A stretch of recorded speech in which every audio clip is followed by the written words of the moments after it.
We have in the studio Dr. Loretta Oboroko. She's the DG, Edo State Diaspora Agency. She joins us now to look at the Diaspora Day and the benefits it offers to Nigeria as a whole, and particularly to her state, Edo State. Glad to have you join us, Loretta. Thank you very much indeed. Yeah, listening to their comments, they're beginning to make so much waves. What's Edo government hoping to achieve by starting it, this diaspora for your state, Edo State?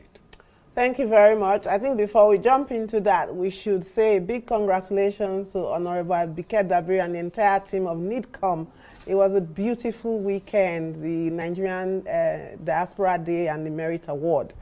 Bringing it to Edo State at the sub-national level, it is important to state that Edo State has a huge diaspora population.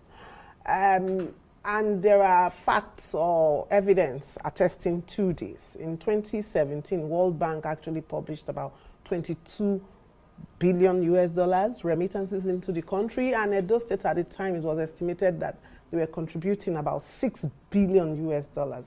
I mean, when we say it this way, it looks like, oh, where's the money? One big Ghana must go. No. Money you're sending for school fees, money you're sending for weddings, for burial, for your mother's market, So over time, Edo State people, as with all persons who understand the strength of diaspora, have been agitating. We want our diaspora to actually bring their skills back home so we can leverage on it, engage with them, and get the best out of them. Because whether you like it or not, when people leave where they live and go elsewhere, my father used to tell me that traveling was a part of education. You get new skills, you get new money, and in the wave of the current economic crisis, you have resource-rich nations and, of course, resource-poor nations. And a lot of the resource-poor nations are the source countries where people migrate from and go to the diaspora, which we tag the host countries. So over time, we have seen that these remittances are something that we need to tap into. The skills, too, are things we need to tap into. So in 2022, the Edo State legislature passed into law, the bill that established the Edo State Diaspora Agency. And Governor of Edo State, Senator Monday Okpebholo, came on board, and realizing that government is a continuum and understanding that anything positive is good for Edo State, decided that this diaspora agency must take its place and appointed my humble self as the Pioneer Director General of the Edo State Diaspora Agency. So it's what one could say is relatively new. It is new. Okay, so this was in March. So what's your objective/mandate? So the mandate/objectives are simple. I mean, the first thing, the big vision His Excellency has is that to actualize the SHINE agenda, we do need to bridge Edo State teeming diaspora population with governance at home, with the people at home. That's the big vision, no gap. But the specific mandates can be tagged in three folds. The first one is the welfare of Edo State people. My people, how una dey? Una sleep well? Una don't eat? Because when people hear diaspora, most times they make the mistake of saying, where's the money, where's the money? I'm a diasporan myself. Over the years, we don't know how people suffer, how people work hard, and the challenges they encounter in countries that they are not from. Even if it's just the cultural shock when you get to these countries, not to talk of the cold. And sometimes a lot of the irregular migrants, which fortunately or unfortunately Edo State has a lot of, they have peculiar challenges. So we have a listening governor in Senator Monday Okpebholo, and he's saying, my people, what's your welfare like? Now, it doesn't mean we can solve all the problems, but what it does is that you are being listened to. And we had a situation recently where in Germany, one of our sisters was sleeping rough. And someone phoned us from the Aschaffenburg train station, contacted the Edo State Diaspora Agency helpline, and before you knew it, we were talking to our liaisons in those countries, and today that sister is reunited with her family. And I think what touched me the most was when her sister said, a governor I never voted for found my sister who we had given up as dead. So that's the welfare angle. Then you have, of course, the other mandate, which is the remittances, the partnerships, the engagements.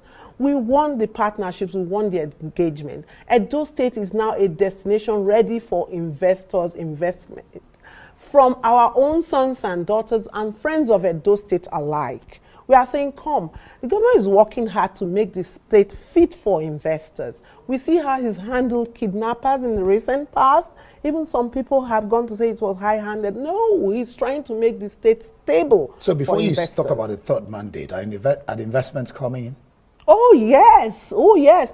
In Scotland in September now, we are having a global investment summit where we are going to showcase Edo State as ready from the area of agriculture, sustainable food development, aquaculture, innovation, engineering, oil and gas. Everybody knows that Scotland is huge on oil and gas, especially gas. I would have thought you would include arts, because I know Edo State is big on...